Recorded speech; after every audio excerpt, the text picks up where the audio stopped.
আসসালামু আলাইকুম। সাতক্ষীরার জামাত ইসলামের এমপি সাহেবের ঘটনা আপনারা সবাই দেখেছেন। গেল ২ দিন ধরে অ্যা তার এই ভিডিও নিয়ে যদি কনক্লুশনে আসি তাহলে বিষয়টা এরকম দাঁড়াবে যে ইয়েস, এই ভিডিওটা সত্য। তিনি অপরাধ করেছেন। তার এই এখন সে বিয়ে করেছে বা বিয়ে করবে ওই মেয়ের সাথে যেই ঘরের ভিতরে যেটা নিয়ে কয়েকজন আপনার বাকবিতণ্ডা করছে, সেই ভিডিওটা দেখেও আমার যেটা মনে হয়েছে যে মেয়েটা স্বেচ্ছায় তার সাথে গিয়েছে এবং আ সম্ভবত বিয়ে হয়তো হয়েছে বা বিয়ে করতেও বোধহয় ওই মেয়ের কোনো সমস্যা নাই। এরকম কিছু একটা।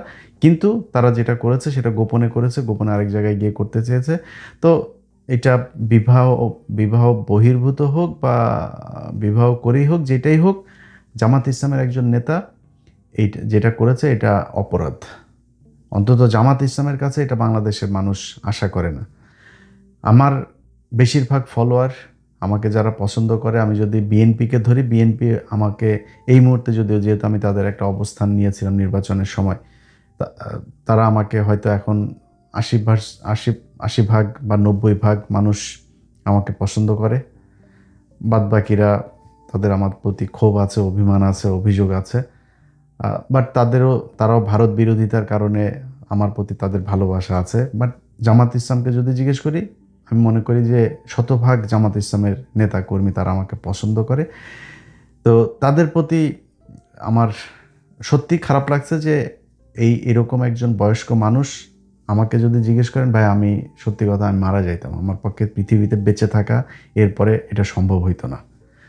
তো তিনার মতো একজন মানুষ এটা করার পরে সেটা আমি আমার ফেসবুকে দিয়েছিও। আমার আগেই যদিও এটা ভাইরাল হয়ে গিয়েছিল। আমি দেওয়ার পরে আমার শুভাকাঙ্ক্ষী যারা আমার জামাত ইসলামের কেন্দ্রীয় কোনো কেউ না, বাট অনেকেই আমাকে ফোন করেছেন, যারা আমাকে পছন্দ করেন যে, "ইলিয়াস ভাই আপনিও ভিডিওটা দিলেন কেন এটা না দিয়ে?" দেখেন ভাই, আপনাদের একটা কথা বলি, আ জামাত ইসলাম ফেরেশতাদের দল না। এটা মানুষের দল। সাহাবীদের ভেতরেও কিন্তু আমি যদি একজনের কথা বলি, মুয়াবিয়া রাদিয়াল্লাহু তাআলা আনহুর কথা বলি, তার পক্ষে বিপক্ষে কিন্তু কথা আছে, হ্যাঁ? অনেকে মনে করেন তিনি এ এ আমাদের একজন আ বিশাল সম্মানিত একজন ইমামকে তিনি হত্যার সাথেও জড়িত। অনেকেই বলে থাকেন। তো আমি ওই বিতর্কে যাচ্ছি না। সেটা বলার জন্য বাংলাদেশের অনেক আলেম আছে, তারা এটা নিয়ে কথা বলেন। তো জামাত ইসলাম সাহাবীদের, মানে জামাত ইসলাম না, আমরা তো বহু পরের। আমরা সাহাবীদের পায়ের নখের সমান যোগ্য আমরা না। তো তারা যদি ভুল করতে পারেন, তাহলে আমরা এটা জামাত ইসলামের মতো একটা সংগঠন বা আমাদের মতো সাধারণ মানুষ আমরা ভুল করতেই পারি। এটা খুবই স্বাভাবিক একটা ব্যাপার। আমি মনে করি ভাই, আপনাদের এই দায় ঘাড়ের মধ্যে না নিয়া আপনি তাকে পানিশমেন্ট দেন। আপনাদের এইভাবে বলা উচিত যে জামাত ইসলাম একটা মানুষের দল। আমরা মানুষ মাত্রই ভুল হইতে পারে। সো আমরা তাকে পানিশমেন্ট দিয়েছি, দল থেকে পদত্যাগ বহিষ্কার করেছি, ব্যাস শেষ, এই পর্যন্তই। এরপরে সে বিষয়টা নিয়ে, যেহেতু বাংলাদেশ শরিয়া আইন হইলে তো তাকে হত্যাই করা হইতো। তো আমি মনে করি এখন সে তার বিষয়টা আল্লাহর সাথে ডিল করুক। আল্লাহ যদি তাকে ক্ষমা করেন বা তিনি যদি আসলে বিয়ে করে থাকেন, তাহলে তাকে বিয়ে করে ঘরে নিয়ে যাক। অনেকেই বলছেন যে তার বয়স, এত বয়স, ওনার মেয়েটার বয়স ছোট্ট। ছোট ভাই শাওন যখন দাদার সাথে যায় লুটুপুটু খেলে, তখন বয়স হয় না? শাওনের বয়স তো ছোট। শাওনের দাদার চাইতে শাওনের বয়স হুমায়ূন আহমেদ কাকার চাইতে তার বয়স ছোট ছিল না? তো দাদার সাথে সে খেলে নাই, আকাম-কুকাম করে নাই। মহেশপল্লী-টল্লী বিভিন্ন জায়গায় খেলা-টেলা তো আগেই করছে, কইরা তারপরে যায়া বিয়ে করছে। তো এগুলোতে সমস্যা হয় নাই। জামাত ইসলামে উনি করছে, এইজন্য সমস্যা হইছে। এখন জামাত ইসলামের ভাইদেরকে বলবো, জামাত ইসলামের নীতি নীতি নির্ধারণী পর্যায়ে যারা আছে তাদেরকেও বলবো যে, "ভাই উনার পানিশমেন্ট দেন, উনারে দল থেকে বহিষ্কার করে তারপরে আপনি কলঙ্কমুক্ত হন।" জামাত ইসলামের ভাই খালি উনি একা না। আমি সরাসরি বলি, উনার মতো এরকম আরো ৪ জন, ৫ জন, ১০ জন, ২০ জন থাকতে পারে। এই একই কাজ তারা হয়তো গোপনে করছে। ধরা পড়ে নাই তাই ভালো। আমাদের বাংলাদেশে একটা সমস্যা হইল যে ধরা না পড়ছে যে সে ততক্ষণ পর্যন্ত সে ফেরেশতা। ধরা পড়লে তার মতো অপরাধ আর কেউ করে নাই। সবাই এখন উঠে পড়ে লাগছে জামাত ইসলামের ওই লোকের বিরুদ্ধে। সবাই অ্যাজ ইফ মানে বাংলাদেশের মানুষ মেয়েদের দিকে চোখ তুইলা তাকায় না। অবাক হয়ে দেখতেছি ভাই, গোলাম ময়লা রনির মতো লোক, যে বড় বউকে বলছে যে আমার মেশিন চলে না, ছোট বউর সাথে যায় মেশিন চালায়। আমার আমার ইউটিউবে আছে, এখন আমার ইউটিউব চ্যানেলে যায়েন। সেখানে তার সেই ছোট বউয়ের পুরা অডিও আছে। ছোট ছোট বউরে বলছে যে ছোট বউর সাথে মেশিন চালায়, বড় বউরে বলছে আমার মেশিন কিন্তু ঠিক নাই। শুনছেন না? এই কথা তার নিজের বউ বলছে। তো সেই গোলাম মাওলা রনির মতো একটা লোক, কালকে আমি এই কিছুক্ষণ আগে একটা পেজে আপনার তার ইয়েটা আমার টাইম লাইনে এসছে, সেখানে দেখি যে সে আমিরকে নিয়ে, জামাতের আমিরকে নিয়ে একটা পোস্ট দিয়েছেন। তো আমি সেখানে গেলাম, যাওয়ার পরে দেখেছি 8-10টা পোস্ট করেছে শুধু এই সাতক্ষীরার এমপি সাহেবের এটার বিষয় নিয়ে। বিশ্বাস করেন, গোলাম ময়লা রনির বউয়ের যে অডিও আমি ছাড়লাম, ওইটা ছাড়ার পরেও আমার পক্ষে বাঁচা সম্ভব হইতো না। সেই ব্যক্তি এরকম কোনো ঘটনা যদি আমার আসতো, যদি বেঁচেও থাকতাম, আমি 4-5 দিন সোশ্যাল মিডিয়াতে আসতাম না। ও এই লোকের নিয়ে এগুলো বলে, আল্লাহ লুচ্ছা, তুই যে আকাম কুকাম করছিস, বড় বড় মেশিন চলে না বলে আরেক বেটিরে গোপনে বিয়ে করে তারপরে আরেক জায়গায় গিয়া থাকিস, তুই কেমনে এটা নিয়ে আলোচনা করতে আসিস? এও কথা বলে। এখন অন্যান্য রাজনৈতিক দলের কথা যদি বলি ভাই, নাম ধরে বললাম না, কিন্তু সবার পাশার নিচেই না গু আছে, একটু হাত দিয়ে দেখেন। বহু জায়গা থেকে আপনাদের এই যে বিএনপির মহাসচিব মহোদয় আছে না, মহাসচিব মহোদয় নিয়ে আপনারা তো আলাপ টালাপ করেন না। আপনাদের মহাসচিব মহোদয় আপনাদের দলের কেন্দ্রীয় এক নেতা, যেই নেতা কোভিডের পরপর মারা গিয়েছে, তার বউরের সাথে লুটোপুটু করেছেন। শুধু তিনি একা না, দলের আরও 3-4 জন বহু বড় বড় মন্ত্রী তিনারা এখন তার সে বউর সাথে লুটোপুটু করেছেন। তো আমি মাঝখানে একটা ইয়ে দিতে চেয়েছিলাম না, কয়েক সেকেন্ডের একটা প্রোমো দিলাম না, ট্রেলর দিলাম, আপনার একটা পর্ব আসছে আগামীকাল। ওইটা দেওয়ার পরে কাপড় চোপড় নষ্ট হয়ে গেছিলো বেশ কয়েকজনের। বিশাল বড় এক জায়গা থেকে ফোন করে তখন বললো যে ভাই, নতুন একটা সরকার আসছে, আপনি এই মুহূর্তে এটা দিলে। তো দেই নেই, চেপে রেখেছে। কারণ বিএনপির সাথে তো আর আওয়ামী লীগের মতো অবস্থায় আমরাও যাইতে চাই না। বিএনপির সাথে তাল মিলায় চলে যেতে চাই, যতক্ষণ পর্যন্ত তারা ভারতের সাথে আওয়ামী লীগের মতো নিজের পিছন পশ্চাৎ দেশ ভাড়া না দিয়ে দেয়। তাদের সাথে রাজনৈতিক একটাই থাকবে। আমি তো সরাসরি দাঁড়িপাল্লার ভোট চেয়েছি। আমি এখন আমারে পদ টদ দিবে, বিএনপি আমারে কোনো সুযোগ সুবিধা দিবে, এই জন্য আমি ওই লেভেলের ছোট লোক জীবনে হয়েও নাই। আল্লাহ যেন মৃত্যু পর্যন্ত নাও করে। সামনের বার নির্বাচন যদি আসে, সামনের নির্বাচনে আমি হয়তো দাঁড়িপাল্লার ভোটই চাবো, যদি এই ইয়েটা যদি এই অবস্থায় থাকে। আপনি যত কিছু দিয়েই বুঝান, যত আপনি বিএনপি করলে বিএনপির প্রতি আপনার ভালোবাসা থাকবে, বিএনপির প্রতি আপনার আবেগ থাকবে, সব ঠিক আছে ভাই, কিন্তু আপনি একটা এলাকায় যদি জামাতের আর বিএনপির লোকের ভাগাভাগি করেন, ওই আপনি ভালো মানুষ খুঁজতে গেলে আপনাকে যদি শতভাগ সৎ এরকম কোনো মানুষ খুঁজেন, সেই পার্সেন্টেজটা বিএনপিতেও আসে, বাট জামাতে সেটার সংখ্যা বেশি। এটা আমি মনে করি। আপনার কাছে এটার ভিন্ন কোনো মতামত থাকলে সেটা আপনার ব্যাপার, কিন্তু আমি মনে করি এটা। এখন সেই বিএনপির লোকজনও কিন্তু এটা নিয়ে ব্যাপক কোলাহল চলছে, তাদের ভেতরে খুব উত্তেজনা চলছে। তো করেন, সমস্যা নাই। যিনি এটা করেছেন তার এই পানিশমেন্টটুকু তার প্রাপ্য, এবং সেটা সে সোশ্যাল মিডিয়াতে পাচ্ছে। আমার মনে হয় তার পরিবারের মানুষজন এখন খুব খারাপ একটা অবস্থার ভেতরে আছে। যেহেতু জামাত ইসলাম করে ওই পরিবার বা যেই এমপি সাহেব নিজেও হয়তো আমাকে খুবই পছন্দ করেন, তারপরেও তার বিরুদ্ধে আমি কথা বলছি, কিছু করার নেই। কারণ খারাপ যেটা সেটা আপনাকে বলতে হবে। জামায়াত ইসলামী যেদিন কিনা মানে এই এই রাস্তায় যাইতে থাকবে, তাদেরকেও আমরা ভারত বিরোধী বলতে বাংলাদেশে একদম শতভাগ যদি চিন্তা করি, সেটা জামাত ইসলাম। সেই দলের নেতা যদি ধরেন এটা ধরা না পড়তো, তাকে ভারতীয় এক ট্র্যাপের মধ্যে সে পড়তো, তাকে যদি ভারত করতো, বাংলাদেশে বহু রাজনৈতিক নেতা, বহু সেনা কর্মকর্তা, বহু পুলিশের কর্মকর্তা, আমলা, অনেককে ভারতে এইভাবে ট্র্যাপ দিয়ে দিয়ে তারপরে এই যে 15 বছর যেটা করেছে, এটা করেছে তারা সারা জীবন। সো এখন ওনাকেও তো এটা করতে পারতো। সো জামাত ইসলামে যদি নাকি এরকম 5-7টাকে তারা দলে নিতে পারে, আপনি বুঝতে পারেন যে এই দেশের নিরাপত্তা কোথায় যাবে। তো এখান থেকে আমাদেরকে হিসাব করে তারপরে চলতে হবে। কিন্তু জামাত ইসলামের বিরুদ্ধে যেরকম বলছে, আমি কিন্তু এটা আমার পেজে দিয়েছি, আগেই বলছি। সো আমার বলতে পারবে না যে আমি পার্শিয়ালিটি করেছি। আবার এটাও মনে করেন না যে আমাদের হাতে বোধহয় আর অন্য কারোর কোনো কিছু নাই। আপনাদের নিজেদের দলের লোকই সবচাইতে বেশি এটা বিএনপি করে। বিএনপি নিজেদের দলের লোকই নিজেরা পাঠায়, নাম আর বললাম না। তো আপনাদের এগুলি দেখাই না তো আমরা আওয়ামী লীগের সময় যারে পাইছি তারই ন্যাংটা করে দিয়েছি। এই যে হারুন থেকে শুরু করে জাহাঙ্গীর কবির, নানক টানক সব কিন্তু আমার হাত দিয়ে গিয়েছে। আমরা এখন করি না। কেন করি না? আপনার কি মনে হয় যে আমাদের কাছে আসে না? কিছু আসে, কিন্তু করি না, কারণ আপনাদের সাথে তো আমাদের সেই বিরোধ তৈরি হয় নাই। কারণ আমি যদি আপনি যখন দেখবো আপনি দেশের বিরুদ্ধে অবস্থান নিয়েছেন, ভারতের পক্ষে কাজ করবেন, ওই দিন দেখবেন ইলিয়াসের কাছে কার কারটা আছে। আপনি ফেসবুক বন্ধ করে দেবেন, ইউটিউব বন্ধ করে টিকটকে যায় ছাড়বো, টেলিগ্রামে ছাড়বো, হোয়াটসঅ্যাপে ছাড়বো, কয় দিকে আটকাবেন আপনি? আর এই জিনিস ছাড়ার পরে আপনি কই ছাড়ছেন ওইটা ম্যাটার করে না, ফেসবুকে না ইউটিউবে ছাড়ছেন ম্যাটার, যে কোনো এক জায়গায় খালি দিয়া দিবেন, ওইটা সারা দেশে দেখবেন ছড়ায় গেছে। আপনি আমার পেজ বন্ধ করে লাভ নেই। তো তো আমরা সেই জায়গায় যাইতে চাই না, বিএনপির সাথে সেই সম্পর্ক আশা করি হবেও না। যা যা হচ্ছে এখন পর্যন্ত, চীন সফর পর থেকে যা যা ঘটছে সোফার এখন পর্যন্ত আলহামদুলিল্লাহ গুড।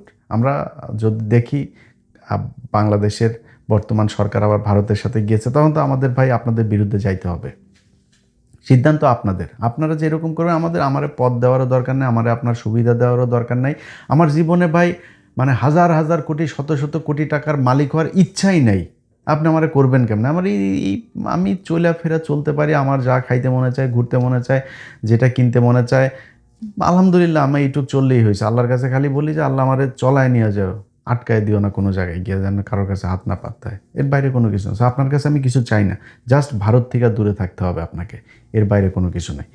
এখন এই বিএনপি এবং অন্যান্য আওয়ামী লীগ সহ তারপরে সাধারণ মানুষ যারা যারা এগুলো করছে, এটা তো ভাই ট্রল এটা করবে, এটা কোনো ব্যাপার না। বিএনপির আজকে একটা কেউ কিছু পাইলে জামাত ইসলামের লোকজনও, শিবিরের পোলাপানও তারাও এইভাবে ট্রল করবে, এটা খুব স্বাভাবিক। কিন্তু একটা বিষয়ে আমার মাথায় আসে না, সেটা হলো বাংলাদেশের প্রতিটা গণমাধ্যম, অলমোস্ট প্রতিটা গণমাধ্যম এটা নিয়ে নিউজ করেছে। এটা কি বাংলাদেশের মেইন স্ট্রিম গণমাধ্যমে নিউজ করার ব্যাপার? এটা কি হয় বাংলাদেশে? সবসময় এরকম হয়? আপনারা কি মানে আমি ধরেন আওয়ামী লীগের সময় হারুনের টুনটুনি দেখানো হয়েছিল না? হারুনের টুনটুনি যখন দেখালাম, আপনারা সোশ্যাল মিডিয়াতে নিউজ করছিলেন? জাহাঙ্গীর কবির নানকেরটা বের করার সময় নিউজ করছিলেন আপনারা সোশ্যাল মিডিয়াতে? পরিমণি যখন কিনা ওই যে সাকলা ইন্ডিয়া নিয়ে করলো, তখন আমি ভিডিও ছাড়লাম, তখন আপনারা নিউজ করছেন কি ইলিয়াসের হাতে কিভাবে গেল এই ভিডিও? আপনারা কিন্তু ওইটা নিয়ে নিউজ করেন নাই, আমার এইভাবে কি। কিন্তু এখন জামাত ইসলামের একজন এমপির বিরুদ্ধে এটা হওয়ার পরে প্রতিটা নিউজ, প্রতিটা গণমাধ্যম অলমোস্ট শুধু নিউজ করেই নাই, ফলো আপ নিউজও 4টা 5টা 10টা 15টা পর্যন্ত ফলো আপ নিউজ করছে, এরকম গণমাধ্যমও আমাদের দেশে আছে। তো আপনারা না ব্যক্তিগত আক্রমণ থেকে নাকি আপনারা বেঁচে থাকেন, এগুলো নাকি ব্যক্তিগত বিষয়। তো ব্যক্তিগত আক্রমণ করে না, ব্যক্তিগত আক্রমণ জামাত করলেই তখন খালি ব্যক্তিগত আক্রমণ করা যায় নাকি? অন্যদের বেলায় আর করা যায় না। জামাত ইসলামের নেতাদেরকে মিথ্যা আপনার বানায়া বলছেন যে তারা নাকি এই মতিউর রহমান নিজামী হরিণ এনেছে, মেয়ে নিয়ে তারপরে পাকিস্তান ক্যাম্পে নিয়ে দিয়ে আসতো। তো আপনি তার এই যে মিথ্যা কথাটা বললেন, মিথ্যা কথা বলে লোকটারে ফাঁসি দেওয়াইলেন, এগুলো আপনাদের আপনাদের নিউজ পত্রিকা টেলিভিশনে আপনারা এগুলো প্রচার করেছেন। আপনারা এগুলো অনুসন্ধান দেখায় তারপরে মিথ্যা ইতিহাস বানায় তারপরে তাদেরকে ফাঁসি দেওয়াইছেন। তখন ব্যক্তিগত আক্রমণ ছিল না। অতএব আমরা লেভেলটা মানে এই একদম লেভেলই দেখতে চাই, ফিল্ডটাকে লেভেল দেখতে চাই, যাতে দুই দল সমানভাবে খেলতে পারে। আপনি রেফারির ভূমিকায় যখন থাকবেন গণমাধ্যম, আপনাকে কিন্তু নিরপেক্ষ থাকতে হবে। কিন্তু এই জায়গাগুলোতে আমরা নিরপেক্ষ দেখি না। একজন হুজুর, একটা মাদ্রাসার একটা ছেলেকে তারপর বলাৎকার করলো, সেটা নিয়ে মাদ্রাসার ছেলে বলাৎকার করেছেন, কিন্তু হিন্দুদের মন্দিরে যখন কিনা করে তখন কিন্তু আর লেখে না পুরোহিত তারপরে করছে, ওই না নিউজই হয় না। যেই গণমাধ্যম আজকে এটা নিয়ে নিউজ করে, এই গণমাধ্যমের বহু গণমাধ্যম হলো এই যে আনিস আলমগীরও কিন্তু ব্যাপক অ্যাক্টিভিটি না। আনিস আলমগীরের তার ওইখানে রিপোর্টার, সে কিন্তু আপনার এই মানে দেয় আপনার ছেলেদের সাথে খেলা করে। এটাকে অনেকেই জানেন না। জেলখানাতে গিয়া কিন্তু সে খুব ভালো ছিল, সব ছেলেদের পাইছে ওইখানে, হ্যাঁ ওইখানে গিয়া লাগালাগি করছে, ভাল লাগছে তার কাছে আমার ধারণা। তার অফিস থেকে, তার সব শেষ কর্মস্থল থেকে তার চাকরি গিয়েছিল এই ছেলের কমপ্লেনে। তো কিন্তু তো ও গে হইলে আমার কোনো সমস্যা নেই, ও গে হোক নাহলে যার পোংমারা নিতে মন চায় পোংমারা নেই, আমার কি আপনার কোনো সমস্যা আছে? এ করুক, কোনো সমস্যা নেই।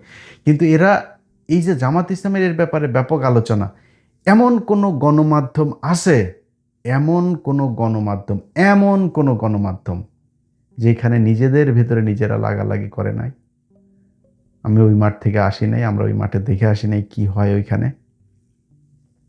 আমার তো নিজের চোখে দেখে আসছে এগুলো। সো আপনারা যে এই একজন আরেকটা মেয়ের সাথে, ধরেন জামাত ইসলামের আমির এই এমপি সাহেব এক মেয়ের করছে, আচ্ছা এটা কি বাংলাদেশের আইনে নিষিদ্ধ একটা মেয়ের সাথে করে? এটা তো আপনারা শরিয়া আইন চান না, তো তো শরিয়া আইন চান না, শরিয়া আইন অনুযায়ী হইলে তার বিচার হবে।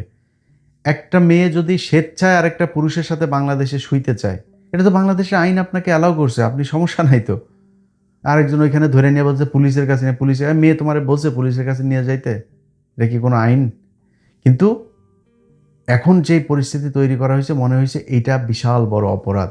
এই একই অপরাধ যখন গণমাধ্যমের কর্মীরা করেন, বাংলাদেশের এমন কোনো জায়গা আছে রে ভাই, পুলিশ বলেন, আর্মি বলেন, আর্মির ভিতরে এরকম শুনেছি যে বউ পাল্টায়, জানেন? এটাই বাংলাদেশে ঘটেছে, এই বাংলাদেশে। এবং আপনারা না যায় না, আন্দাজে বলছি না, খুব কনফার্ম হয়ে তারপরে বলছি। তো এই হচ্ছে ঘটনা। আমরা গণমাধ্যমের কাছে এই যে এবার যেটা দেখলাম, সামনে যদি আবার কারোর বেডটের হয়, গণমাধ্যম যেন আবার সেটা নিয়ে নিউজ করে, আমরা দেখবো না, তখন বুঝবো না যে আসলে ঘটনাটা কি। সবশেষ আবারও প্রিয় সংগঠন জামাত ইসলামকেই বলি, আপনাদের কাছে বাংলাদেশের মানুষের চাওয়া অনেক। আপনারা ক্ষমতায় যাইতে পারছেন কি পারেন নাই, সামনেও পারবেন কি পারবেন না সেটা বিষয় না। ওই বাংলাদেশের মানুষ আপনাদেরকে ভোট দিয়েছে, সামনেও ভোট দিবে আপনাদেরকে। এখনও মানে যদি ন্যায়ের পক্ষে সবচেয়ে বেশি মানুষ কোনো সংগঠনে থাকে, সেটা আপনাদের এখানেই আছে, এটা মনে করে বাংলাদেশের মানুষ। আরও দায়িত্বশীল হবেন। শুধু জামাত ইসলাম না, বাংলাদেশের যত রাজনীতিবিদ আছে, আপনাদের কাছে অনুরোধ থাকবে, ভাই আল্লাহর ওয়াস্তে এই লোকটা আজকে যদি ভারতীয় ট্র্যাপে পড়তো, তাহলে ভারতের হয়ে কাজ করতো। আপনাদের ভেতরে অনেকে আছেন ভারতীয় হানি ট্র্যাপে পড়েছেন, আস্তে করে ভয় বলে দেন যে ভাই আমার এরকম কিছু একটা আছে, বা সেখান থেকে সরে যান, বা ওই এই রাজনীতি থেকে সরেন, যে আমাকে দিয়ে আর ব্ল্যাকমেল করে কিছু করাইতে পারবে না, নাইলে দেশ থেকে বের হয়ে যান। সবচেয়ে সুন্দর যেটা হইতে পারে, মানুষের কাছে মাপ চান যে ভাই আমি মানুষ হিসাবে এই পাপটা করেছি, আমার যদি এরকম কিছু বের হয় আপনারা আমাকে মাফ করে দিয়েন, আমি দেশের বিরুদ্ধে যাইতে চাই নাই, এই জন্য আমি এটা স্বীকার করে নিলাম। কারণ আমাকে দিয়া, আমি যদি এটা স্বীকার না করতাম, তাহলে আমাকে দিয়ে ওরা এই ভিডিও দিয়া ওরা আমার দেশের বিরুদ্ধে এই কাজ করাচ্ছে, আমি সেটা করতে চাই না। এখন আপনাদের উপরে ছেড়ে দিলাম, বিশ্বাস করেন বাংলাদেশের মানুষ আপনাকে সম্মানের চোখে দেখবে। কারণ আমরা ওই যে ধরা না পড়লে সবাই সাধু না, আমাদের সবার জীবনেই কিন্তু এরকম ছোটোখাটো পাপ টাপ এগুলো আছে। হ্যাঁ, অতএব আমরা কেউই সাধু না, কারো কম কারো বেশি, পাপ আমরা সবাই করি, ভুল করি। এই ভুলের ঊর্ধ্বে পৃথিবীর কোনো মানুষই না। অতএব আমরা যিনি এই সাতক্ষীরার যিনি এই কাজ করেছেন, তার আমি জানি না পরিবারের অবস্থা কি ভাই, আমি হইলে সত্যি মারা যেতাম, আমার পক্ষে বেঁচে থাকা সম্ভব হইতো না। তারপরেও আল্লাহ তাকে মাফ করুক, তিনি যেন মৃত্যুর আগে এটার মাপ নিয়ে যান। জামাত ইসলাম তাকে উচিত তাকে পানিশমেন্ট দেওয়া, সেই পানিশমেন্ট নিয়ে সে আল্লাহর সাথে এবার ডিল করুক বিষয়টা নিয়ে। তার পরিবারেরও যারা আছে তাদেরও নিশ্চয়ই এখন এই বিষয়টা নিয়ে খুবই খারাপ অবস্থা যাচ্ছে, তারা মানুষের সামনে মুখ দেখাইতে পারছে না। তাদেরকেও আপনারা সবাই মানে সান্ত্বনা দিয়েন। খুব বেশি যদি নাকি যতটুকু হয়েছে অতটুকু তো হইলই, এরপরেও যদি করতে চান তারা হয়তো মানে এটা তাদের উপরে জুলুম হয়ে যাবে।